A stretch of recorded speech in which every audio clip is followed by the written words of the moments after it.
Today's recipe is healthy, elegant, and a definite must-have for spring. Howard shows us how to make lemon chive asparagus in the Mr. Food Test Kitchen. You know, springtime is a great time to take advantage of one of the best produce buys at the market. Yep, I'm talking about asparagus.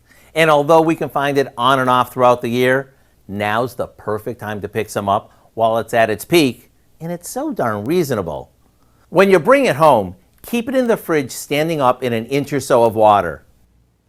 And when you're ready to use it, simply hold it like this and snap off the woody end.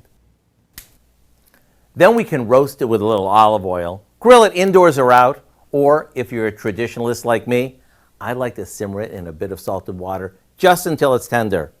Just make sure you don't overcook it. Now all we have to do is drain it, place it on a platter, and in the same skillet, we melt some butter and stir in some lemon juice, freshly grated lemon zest, and some chopped chives. It's so simple, yet when you spoon this combo over the freshly blanched asparagus, your taste buds will be very happy. Between the freshness of the lemon, the snap of the asparagus, and the richness from the butter, get ready to say hello spring. To get the recipe for our lemon chive asparagus, all you have to do is go to our website.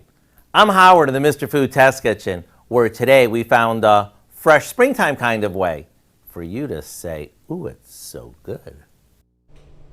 I love me some asparagus. You can find this recipe along with a lot more good food from the Mr. Food Test Kitchen online. Just go to our website at KOAMnewsnow.com.